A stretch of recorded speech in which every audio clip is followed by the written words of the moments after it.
안녕하세요, 김상사입니다. 악덕기업 쿠팡보다 더 악덕한 국방부. 제가 쿠팡 일을 하고 있는데 제가 느낀 게 쿠팡이 악덕기업이란 이미지가 좀 있는데 국방부랑 비교하니까 정말 착한 기업이다, 이런 생각이 들었어요. 쿠팡 하면 떠오르는 이미지, 노동자의 피로 성장한 기업, 쿠팡 상하차 알바는 정말 지옥이다, 이런 얘기도 많이 들렸고, 돈을 벌기 위해서 노동자를 착취한 기업, 요즘에는 자영업자들도 착취하고 있다, 쿠팡 구독료 4,990원에서 7,890원으로 올리면서 돈독 오른 기업, 이런 이미지들이 실제로 있기는 해요. 그런데 쿠팡도 일하는 사람들의 말에 반응을 해요. 제가 2주 전에 쿠팡 일하면서 불만이라고 했던 거, 오전 1회전 물량이 1회전 때 안 오고 2회전 오후에 몰아서 와서 퇴근 시간이 늦어지는 게 불만이다, 이거를 해결하려면 분류 인원을 늘려야 하는데 인건비가 많이 든다, 개선이 쉽지 않을 거다, 이런 얘기를 했어요. 실제로 배송하시는 분들도 이거에 불만이 꽤 많았는데 이 불만이 계속 나오니까 어떻게 됐냐, 개선이 다 됐어요. 2주 전부터 1회전 물량, 오전 물량이 오전에 다 와요. 그래서 퇴근 시간이 정말 빨라졌어요. 오전 물량이 오전에 안 오고 오후에 오면 보통 이런 얘기를 했어요.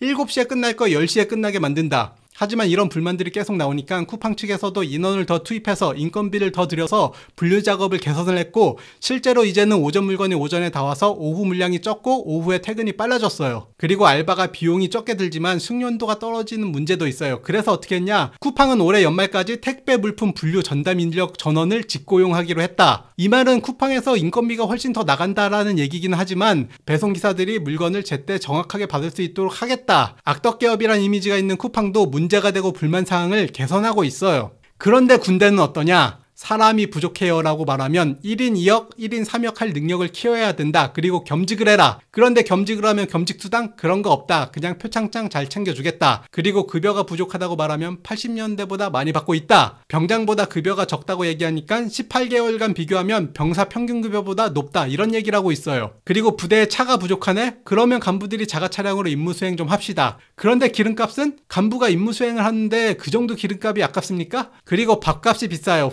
하는데 유통기한 한 달밖에 안 남은 전투 식량을 돈 내고 사 먹어요. 그리고 훈련 도중에 주는 주먹밥 하나에 5,000원씩 떼가요.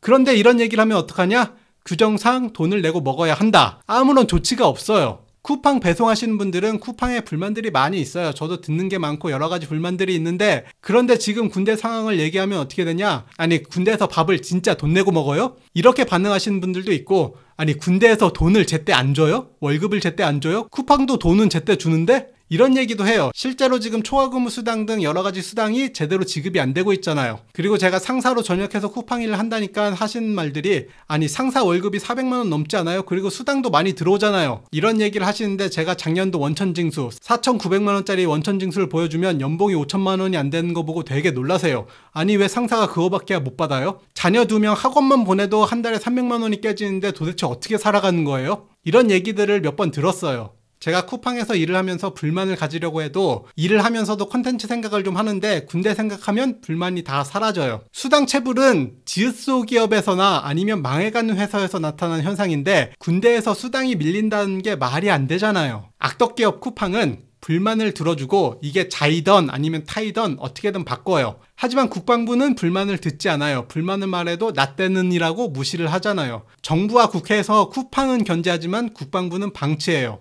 한 가지 예로, 제주도에서 지금 새벽 배송이 시작한 지 한 달이 좀 지났는데 새벽 배송하다가 배송기사 한 명이 쓰러졌어요. 그 한 명이 쓰러지니까 바로 뉴스가 나왔어요. 그런데 군대 안에서 간부들 사망사고는 뉴스에 한 줄도 나오지 않아요. 체력 측정하다가 순직하시는 분들 뉴스에 한 줄도 안 나오고, 한미 연합훈련 하다가 과로 때문에 연합훈련 끝나고 자기 차에 딱 앉아서 운전석에 딱 앉자마자 과로사로 사망하신 어떤 연관장교분이 계셨는데 그분도 뉴스 한 줄 안 나왔어요. 그리고 어떤 부대에선 전차 정비를 위해서 전차가 후진하다가 뒤에 간부가 서 있었는데 미처 파악하지 못하고 그 간부가 전체에 압사당한 사고가 있었는데, 군대 안에서는 사건 사고로 전파가 됐지만 뉴스에서는 단 한 줄도 나오지 않았어요. 앞으로의 군대 지금보다 더 무너질 수밖에 없어요. 지금 출근하는 초급 간부, 1, 2년차 초급 간부들 출근해서 핸드폰 정말 많이 보고 있다고 들었는데, 그리고 임무 수행 능력도 정말 떨어진다라고 들었어요. 그런데 핸드폰만 보고 있고 임무 수행이 안 되는 간부들을 선임들과 지휘관들이 지금 통제할 수가 없는 상황이에요. 여러 부대에서 오는 제보랑 그리고 몇몇 부대 간부들과 통화를 해본 현 실태, 초급 간부들 주특기 공부 그런 거 없어요. 자기 개발을 통한 능력 개발 그런 것도 없고 출근하면 50% 이상 핸드폰 보고 있는 간부들이 정말 많고 얘네들 잘못 건드렸다 징계도 받는 사람들도 있고 그래서 내가 이 꼴 보면서 군생을 해야 하나라고 저녁 준비하는 간부들이 정말 많다고 들었어요. 체력도 능력도 의지도 없는 사람들을 군인으로 뽑아서 교육기관에서 군인으로 만들지 못하고 그냥 임관시켜서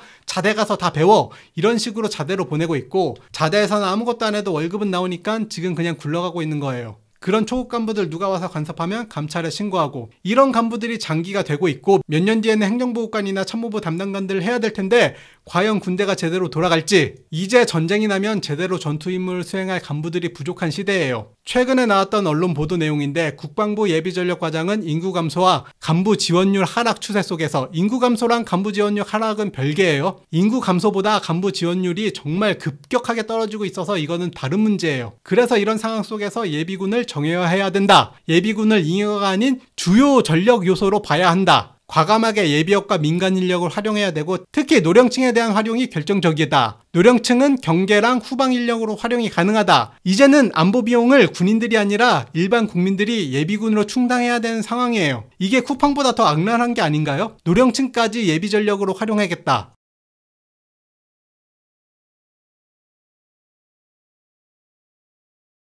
이게 따지고 보면 현역 간부들이 처우 개선하는 비용보다 예비군의 기간을 늘리고 정예하는 게 훨씬 싸게 먹혀요. 국민들이 반대한다 해도 안보 위협을 명분으로 여야가 합의되면 추진될 수도 있어요. 다음 선거에서도 여야 의원 누군가는 뽑혀야 되는데 여야 의원 모두 같은 목소리를 내면 어떻게 할 것인가? 미국에서 심슨이란 만화를 보면 여기는 양당제라고 둘 중 하나는 뽑아야 돼. 그래서 어떤 사람이 난 제3의 정당 후보자에게 투표할 거야. 그러니까 이 외계인들이 한번 해봐 그놈이 뽑힐 가망성도 없으니까 하면서 결국에 한 외계인이 대통령으로 뽑히고 인간들을 노예로 부린다라는 에피소드인데 쿠팡이 악덕한가 국방부가 악덕한가 그리고 지금 여당 측에서 평화를 위한 핵무장 서명운동을 하고 있어요. 저는 핵무장에 굉장히 찬성하는 입장이고 혹시 이거 서명하실 분들은 제가 더보기란에 링크를 남겨둘게요. 그런데 이 내용을 보면 뭐가 문제냐, 많은 전문가들이 다음 전쟁은 대만이나 한반도에서 발발할 것으로 예상하고 있다. 다시 한반도에 전쟁이 발발한다면 우리 한민족은 영원히 멸절할 것이다. 이런 국제정세의 변화와 북한의 핵 위협에도 무감각한 안보 불감증에 빠져 있습니다. 이 얘기를 누가 했냐? 범국민 공동추진본부 상임고문 한기호, 임종득, 강선영, 유용원 여당 국회의원들이에요. 안보 불감증이란 얘기까지 꺼냈는데 간부 처우에 대한 얘기를 하지 않고 있어요. 왜냐? 간부 처우를 개선해봐야 국민들이 알아주지도 않아요. 그런데 핵무장 이슈를 꺼내들면 다음 선거에서도 영향력이 있고 정말 핵무장이 성공한다. 트럼프가 당선이 돼서 핵무장을 할 수 있는 길이 열린다. 그게 다음 선거에 정말 영향이 있지. 간부 처우 개선을 해봐야 영향력이 없기 때문에 안보 불감증이라는 걸 알면서도 지금 간부들을 등한시하고 있는 거예요. 다시 한번 말하지만 저는 핵무장에 찬성이고 이거 서명하실 분들은 더보기란에 링크로 남겨둘게요. 여기까지 시청해주셔서 감사합니다.